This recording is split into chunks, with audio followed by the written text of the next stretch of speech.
کہ اللہ نے قرآن میں اچھی چیزوں کا حکم دیا ہے اور بری چیزوں سے اللہ نے قرآن میں منع کیا ہے۔ تقریباً ہر مسلمان جانتا ہے کہ اللہ نے قرآن میں اچھی چیزوں کا حکم دیا ہے اور بری چیزوں سے رب نے منع فرمایا ہے۔ ایسا نہیں ہو سکتا کہ کام برا ہو اور رب نے اس کا حکم دیا ہو، یا کام اچھا ہو اور رب نے اس اچھے کام سے روکا ہو۔ لیکن جو جملہ قرآن مجید سے میں نے آپ کی خدمت میں تلاوت کیا، جب اس کا ترجمہ دیکھیں تو کام اچھا ہے، لیکن اللہ نے اپنے محبوب کو روکا ہے۔ نظر آنے والے یا ہمارا جو ذہن ہے آج کل دنیا کا، اس کے حساب سے تو کام اچھا ہے، لیکن اچھا ہوتا تو رب روکتا نہیں۔ کام عام فہم ہے، اللہ نے اپنے محبوب کو اس سے روکا ہے۔ تو کام کیا ہے؟ اللہ رب العالمین نے فرمایا اپنے محبوب کو مخاطب کر کے، فرمایا لا تصلی علی احد منہم مات ابدا، اے محبوب ان میں سے کوئی فوت ہو جائے تو تو نے ان کا نماز جنازہ ادا نہیں کرنا۔ اب عام ذہن سے دیکھا جائے تو کسی کا نماز جنازہ پڑھنا کوئی برا کام نہیں، اچھا کام ہے۔ کوئی بندہ فوت ہو جائے، مسلمان فوت ہو جائے، اس کا جنازہ پڑھنا اچھا ہے، باعث ثواب ہے۔ علماء فرماتے ہیں جنازے پڑھا کرو، جنازے پڑھنا ثواب کا کام ہے۔ کسی اور کے لیے بخشش مانگتے مانگتے ہو سکتا ہے رب کائنات جنازہ پڑھنے والوں کی بخشش فرما دے۔ بلکہ بعض اوقات یوں ہوتا ہے کہ میت ایسی ہوتی ہے، اتنی نیک ہوتی ہے، رب کی بارگاہ میں اتنا مقام ہوتا ہے، اس کا جنازہ پڑھنے والے جتنے لوگ ہیں رب کائنات اس فوت ہونے والے کی وجہ سے، اس نسبت سے جنازہ پڑھنے والوں کی بخشش فرما دیتا ہے۔ لیکن حضرات محترم پھر بات تو بڑی عجیب لگی کہ اللہ رب العالمین نے اپنے محبوب کو منع فرما دیا، اور منع بھی قرآن مجید کے اندر فرمایا لا تصلی علی احد منہم مات ابدا، اے محبوب ان میں سے کوئی فوت ہو جائے تو تم نے نماز جنازہ ادا نہیں کرنا۔ ہاتھ جوڑ کے عرض کی رب کی بارگاہ میں، اے رب کائنات تیرا محبوب ہمیں تو حکم کرتا ہے کہ نماز جنازہ ادا کیا کرو، تمہارے نماز جنازہ پڑھنے سے اگلے کی بھی بخشش ہوگی۔ اور بعض اوقات میتیں اتنی نیک ہوتی ہیں، اللہ کی بارگاہ میں اتنا مقام ہوتا ہے کہ جنازہ پڑھنے والوں کی اس کے صدقے بخشش اور مغفرت ہو جاتی ہے۔ لیکن یا اللہ تو نے یہاں منع کیوں فرمایا؟ علماء مفسرین سے ہاتھ جوڑ کے پوچھا جناب وجہ کیا ہے؟ علماء فرماتے ہیں اللہ نے جو لفظ بولا وہ لفظ بڑا قابل غور ہے۔ رب نے یہ نہیں فرمایا لا تصلی علی احد منکم، نہیں فرمایا منکم ہوتا تو پھر تردد تھا، منکم کا لفظ ہوتا تو پھر قابل غور بات تھی، لیکن رب نے لفظ منکم نہیں فرمایا، منکم رب فرماتا تو اللہ رب العالمین کے محبوب کے صحابہ کرام مراد ہوتے، لیکن رب نے منکم نہیں فرمایا، منہم فرمایا۔ منکم فرماتا تو محبوب اور محبوب کے صحابہ اور حضور کے غلام مراد ہوتے، منہم فرمایا۔ منہم کون ہے؟ منہم میں دو گروہ ہیں، یا تو وہ ہیں جو اندر بار سے کافر ہیں، یا وہ ہیں جو اوپر سے کلمہ پڑھتے ہیں اندر سے کافر ہیں، یعنی منافق ہیں۔ اب کافر بندے کا جنازہ تو مجھے بھی پتا ہے، صاحبزادہ صاحب بھی بتاتے ہیں، آپ کو بھی پتا ہے کہ کافر بندے کا جنازہ نہیں ہوتا، مسلمان بندے کا جنازہ ہوتا ہے، جو کلمہ پڑھتا ہو اس کا جنازہ ہوتا ہے۔ اب جو کلمہ ہی نہیں پڑھے گا محبوب اس کے جنازے میں جائیں گے نہیں۔ تو یہاں پر علماء مفسرین فرماتے ہیں کہ منہم کے اندر دو گروہ ہیں، ایک کافر ہیں ایک منافق ہیں۔ کافروں کا تو پیغمبر نے خود ہی نہیں پڑھنا، منافقوں کا چونکہ ظاہری کلمہ پڑھتے ہیں اس لیے خطرہ تھا محبوب ان کے جنازے میں چلے جاتے، اس لیے رب العالمین نے لفظ منہم بول کے لا تصلی علی احد منہم مات ابدا، اے محبوب ان میں سے کوئی فوت ہو جائے تو تم نے جنازہ نہیں پڑھنا۔ منہم بتا رہا ہے کہ منہم سے مراد یا کافر ہوں گے یا منافق ہوں گے۔ کافروں کا تو حضور نے ویسے نہیں پڑھنا، منافق کی زبان پہ چونکہ کلمہ ہوتا ہے، خطرہ تھا محبوب کہیں چلے نہ جائیں، کیونکہ آپ رحمت للعالمین ہیں، کائنات کے ذرے ذرے کے لیے رحمت ہیں۔ ہو سکتا ہے ان کے ظاہری کلمے کو مد نظر رکھتے ہوئے محبوب چلے جاتے، اس لیے رب نے منع فرما دیا۔ لیکن ایک اور سوال ذہن میں آ گیا، یا الہ العالمین بخشش تو تیرے پاس ہے، مغفرت تو تیرے پاس ہے، جس کو تو بخشنا چاہے بخش دے، جس کی تو مغفرت کرنا چاہے تو مغفرت فرما دے۔ یا اللہ تجھے کوئی مجبور کر نہیں سکتا، اگر تیرا محبوب کسی منافق کے جنازے پہ چلا بھی گیا تو بخشنا تو نے اپنی مرضی سے ہے، تو نہیں بخشے گا۔ نبی کو منع کیوں کیا؟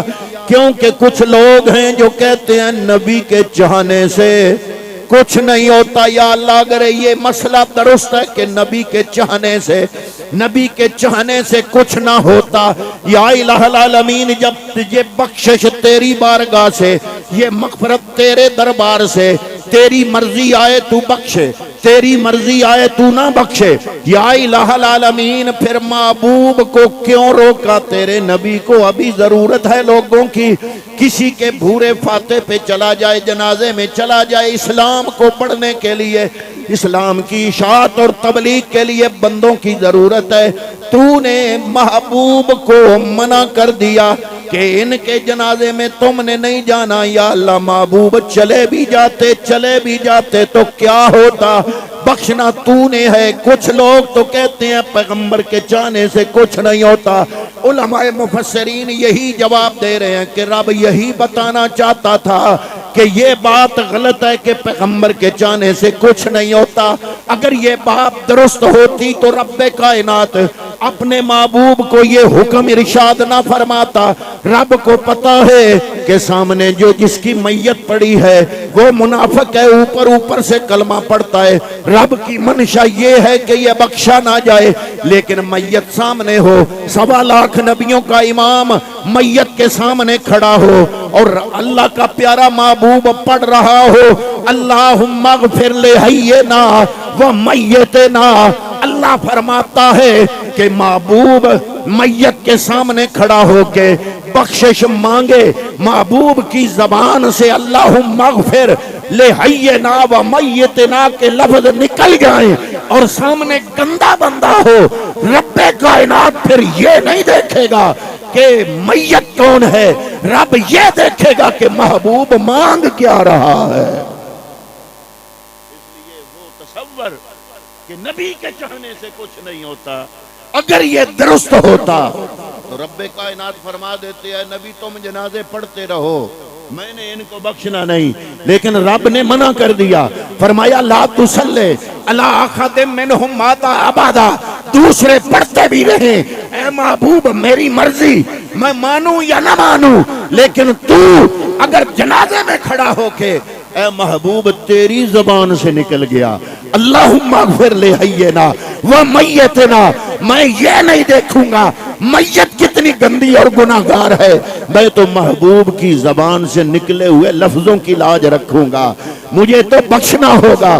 اس لیے پہلے ہی منع کر دیا کہ اے محبوب لا تصلی، تم نے جنازے میں جانا نہیں۔ لیکن اگلا حکم اس سے بھی زیادہ باریک ہے، رب نے یہاں تک نہیں رکھا، فرمایا لا تصلی علی احد منہم مات ابدا۔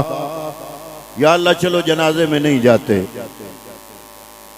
تو جب وہ میت دفنائی جائے تو قبر پہ کھڑا ہو جائے تیرا محبوب، قرآن کے اگلے لفظ فرمایا وَلَا تَقُمْ عَلَىٰ قَبْرِهِ، اے محبوب تو نے قبر پہ بھی کھڑے نہیں ہونا، اب یہاں پر پھر سوال پیدا ہوتا ہے رب العالمین جنازے میں تو تو نے منع کر دیا کہ نبی کی زبان سے اللہم اغفر لحینا کا لفظ نکلے تو رب میت نہیں دیکھے گا، محبوب کی زبان کا پاس کرتے ہوئے اللہ بخش دے گا، لیکن یہاں ولا تقم علی قبر ہی محبوب کا قبر پہ کھڑے ہونے سے کیا ہوگا؟ فرمایا وہی خطرہ ہے جو جنازے میں کھڑے ہونے کا خطرہ تھا۔ ہاں کیا خطرہ ہے؟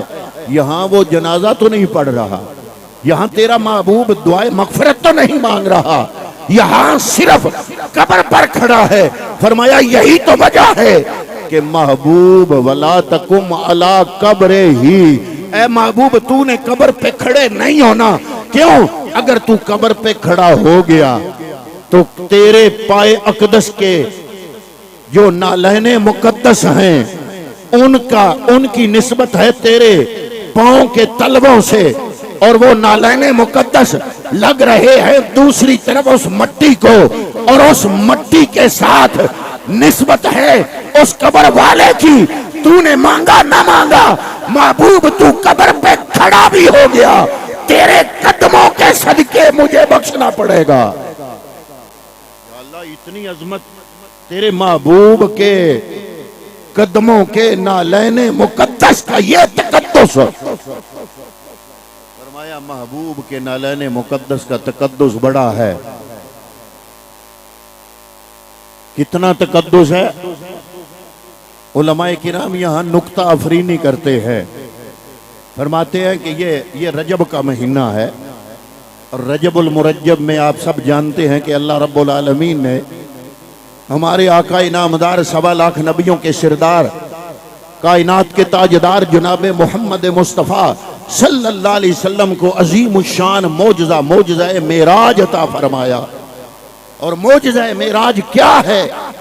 کہ اللہ رب العالمین نے من المسجد الحرام الی المسجد الاقصی، وہاں تک تو اسراء تھا، اور اقصی سے لے کے سدرۃ المنتہا اور لامکان تک محبوب کا معراج تھا۔ تو اللہ رب العالمین نے محبوب کو معراج پہ بلایا۔ تو یہاں پر علماء کرام نکتہ افرینی فرماتے ہیں کہ پہلے مسجد حرام سے مسجد اقصی تک گئے، مسجد اقصی کے اندر 1.25 لاکھ نبیوں کو امامت کرائی۔ یہ لمبا چوڑا واقعہ ہے، تو یہ انشاءاللہ جب 27 رجب کی رات آئے گی، ہماری مسجد میں پروگرام ہو رہا ہے معراج النبی کا، اسی رات جس رات معراج النبی ہے وہاں بیان کیا جائے گا جلسہ۔ معراج النبی رکھا ہوا ہے، لیکن اس طرف تو میں نہیں جاتا۔ آگے جب 1.25 لاکھ نبیوں کو امامت کرانے کے بعد محبوب کریم کا سفر آسمانوں کی طرف شروع ہوا، 7 آسمان، پھر عرش اولا، پھر آگے سدرہ، پھر سدرہ پہ جب محبوب گئے تو جبریل ہاتھ جوڑ کے کھڑے ہو گئے، یا رسول اللہ صلی اللہ علیہ وسلم اس سے آگے میں ایک قدم نہیں جا سکتا۔ فرمایا کیوں؟ اٹھا کر لانے والا تو، میں تو حضرت ایک روایت کے مطابق ام ہانی کے گھر آرام فرما تھا، مجھے تو نے نیند سے بیدار کیا، براق پہ بٹھایا، مسجد اقصی سے ہوتا ہوا تو 7واں آسمان گزارتا ہوا تو یہاں تک پہنچا، اب کہہ رہے ہو کہ اس سے آگے میں نہیں جا سکتا، اس سے آگے صرف آپ نے جانا ہے۔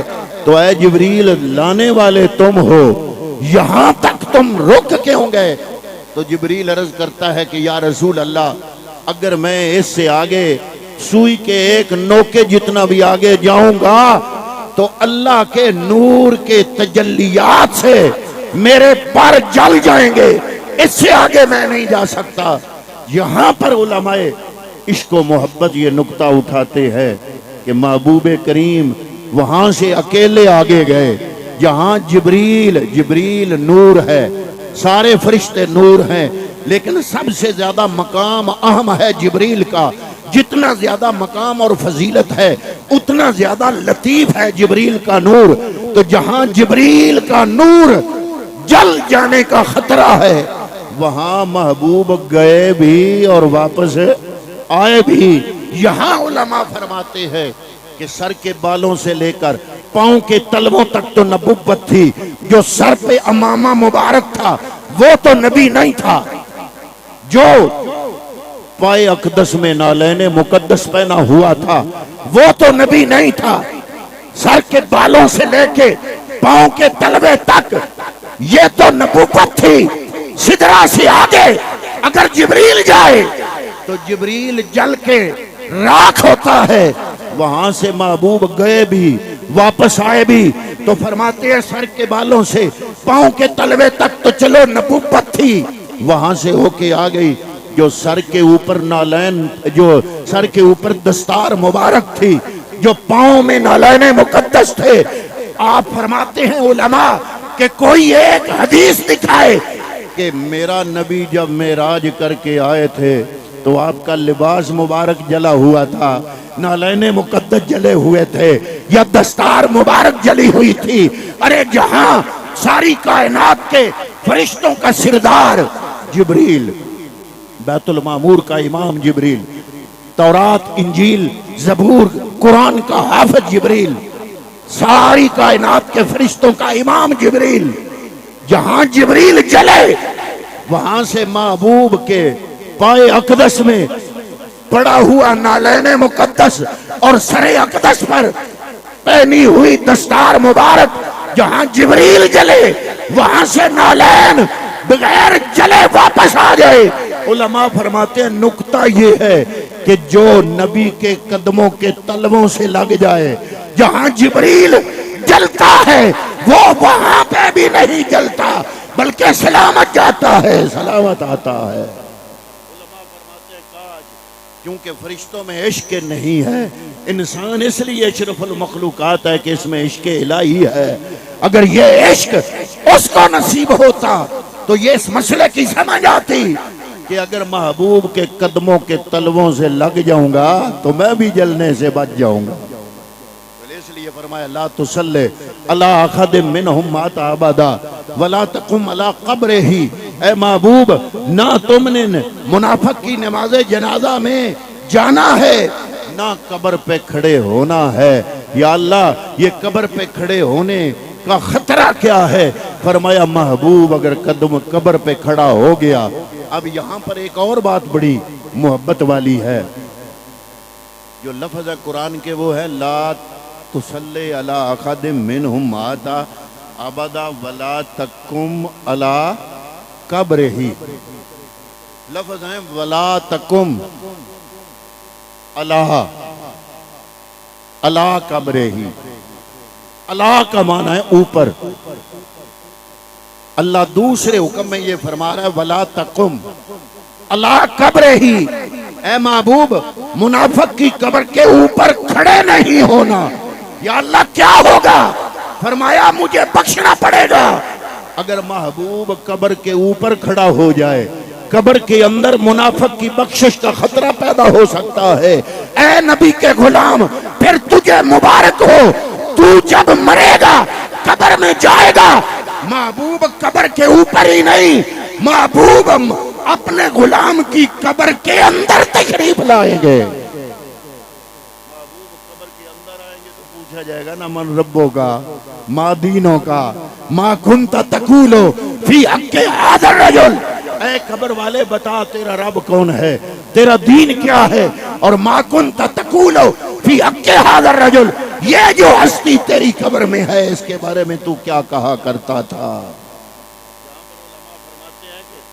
یہ جو تقولو ہے مضارعہ ہے، اور اس سے پہلے افعال ناقصہ میں سے کانا ہے، تو جب مضارعہ سے پہلے کانا آ جاتا ہے تو ترجمہ عام نہیں ہوتا۔ عربی گرامر کے مطابق اردو میں جب ترجمہ کیا جاتا ہے تو ترجمہ ماضی استمراری میں ہوتا ہے، اور ماضی استمراری کی یہ نشانی ہے کہ ترجمہ کرتے ہوئے اردو میں جملے کے آخر میں تا تھا، تی تھی، تے تھے آتا ہے، تو گویا جب سوال ہوا ما کنتا تقولو فی حق ھذا الرجل، اے قبر میں آنے والے بتا دنیا میں تو اس محبوب کے بارے میں کیا کہا کرتا تھا؟ کیا تو اپنے جیسا کہا کرتا تھا، یا تو حضرت حسان ابن ثابت کی زبان میں واقسن من کا لم ترکت عینی واجمل من کا لم تلد النساء، یہ کہا کرتا تھا کہ اے محبوب تیرے جیا کوئی نہیں، اے یا مصطفیٰ خیر الورا تیرے جیا کوئی نہیں، یا مصطفیٰ خیر الورا تیرے جیا کوئی نہیں۔ اگر کیا تمہارا عقیدہ حضور ضیاء الامت پیر کرم شاہ الازہری جیسا تھا، حضرت پیر سید جلال الدین شاہ صاحب بکھی شریف والے کیا ان جیسا تھا؟ کیا تیرا عقیدہ حضرت حسان ابن ثابت کی طرح تھا کہ کیا دنیا میں تو یہ کہتا تھا کہ وہ میرے جیسے میرے جیسا اٹھتے ہیں، بیٹھتے ہیں، کھاتے ہیں، پیتے ہیں، چلتے ہیں، پھرتے ہیں؟ علماء فرماتے ہیں قبر کا جو سوال ہے وہ پوری زندگی پہ محیط ہے۔ لفظ تا تھا ہے، لفظ تا تھا ہے، یعنی پوری زندگی کو گھیرے ہوئے ہے۔ بتا تو نے زندگی کیسے گزاری؟ اس محبوب کو آقا بنا کے گزاری کہ اپنے جیسا سمجھ کے گزاری؟ حضرات محترم، یہ معراج مصطفیٰ صلی اللہ علیہ وآلہ وسلم کی نسبت سے یہ واقعہ ہمیں بتاتا ہے کہ اللہ رب العالمین نے اس معراج النبی کے واقعہ کے اندر جتنی بھی عظمتیں دکھائی ہیں، اصل میں اگر واقعہ معراج النبی کو قرآن و سنت سے پڑھ لیا جائے اور علماء کرام کی تصریحات کو دیکھ لیا جائے تو جو واقعہ بندہ پڑھتا جاتا ہے عظمت مصطفیٰ نکھر کے سامنے آتی جاتی ہے۔ حضور نبی کریم صلی اللہ تعالیٰ علیہ وسلم جب رب کی بارگاہ میں پہنچے، آخری جو بات کرنے والا ہوں آج کے پیغام کے حوالے سے، تو اللہ رب العالمین نے فرمایا محبوب یاروں کی بارگاہ میں جاتے ہیں تو کتوفہ لاتے ہیں، بتا کیا لائے ہو؟ عرض کیا یا اللہ میں وہ لایا ہوں جو تیرے پاس نہیں۔ اللہ نے فرمایا اے محبوب میرے پاس تو کائنات کے خزانے ہیں، کسی شے کی کمی نہیں، ایسی کیا چیز ہے جو میرے پاس نہیں اور تم لائے ہو؟ عرض کیا یا اللہ تیرے پاس عظمتیں ہیں، رفتیں ہیں، بلندیاں ہیں، یا اللہ تو اللہ اکبر ہے، ساری عظمتیں تیری ہیں، تیری بارگاہ میں عجز نہیں، انکساری نہیں، میں محمد عربی عجز و انکساری کا پتلا بن کے تیری بارگاہ میں حاضر ہوا ہوں۔ واللہ رب العالمین نے فرمایا السلام علیکہ ایھا النبی ورحمت اللہ وبرکاتہ۔ جب واپس آنے لگے تو عرض کیا یا رب العالمین میری امت کے لیے کوئی تحفہ عطا فرمایا جائے۔ اللہ رب العالمین نے فرمایا محبوب پچھلی سابقہ امتیں اپنے نبیوں کے ادوار میں آئیں، ان کو میں نے موقع دیا 24 گھنٹوں میں کسی کو 1 نماز کا، کسی کو 2 نمازوں کا۔ تیری نسبت کی وجہ سے میں رب چاہتا ہوں تیرا ماننے والا میری بارگاہ میں پچھلی امتوں سے زیادہ قرب حاصل کرے، لہذا میں نے تیری امت کے لیے 50 نمازیں فرض کر دی ہیں۔ کتنی نمازیں؟ 50 نمازیں میں نے تیری امت کے لیے فرض کر دی ہیں۔ یہ میرے پاس حدیث پاک یہ موبائل کے اندر موجود ہے، بخاری شریف، حدیث کا نمبر ہے 575۔ پیغمبر اکرم صلی اللہ علیہ وآلہ وسلم نے فرمایا قال النبی صلی اللہ علیہ وسلم ثم اورج بی حتی ظہرت لمستوی اسمع فیہ صریف الاقلام، میں اتنا قریب پہنچا کہ میں قلم کے چلنے کی آواز سن رہا تھا۔ وَأَنْسُ بْنُ مَالِكٍ قَالَ النَّبِيُّ صلی اللہ علیہ وسلم وَفَرَضَ اللَّهُ عَلَىٰ أُمَّتِي 50 صَلَاةً، اللہ رب العالمین نے میری امت پر 50 نمازیں فرض قرار دی۔ فَرَجَعْتُ بِذَلِكَ حَتَّى مَرَرْتُ عَلَىٰ مُوسَىٰ، میں 50 نمازیں لے کر واپس آیا حتیٰ کہ میں موسیٰ کلیم اللہ کے پاس سے گزرا۔ موسیٰ علیہ السلام نے روک کے پوچھا اے اللہ کے رسول بتائیے اللہ رب العالمین نے کیا تحفہ عطا کیا؟ ما فرض اللہ علی امتک قلت فرض 50 صلاۃ، میں نے حضرت موسیٰ سے کہا کہ 50 نمازیں، قال فرجع الی ربک، فرمایا عرض کی موسیٰ کلیم اللہ نے اپنے رب کی بارگاہ میں لوٹ جاؤ، فإن امتک لا تطیق ذالک، آپ کی امت یہ طاقت نہیں رکھتی۔ فرجعت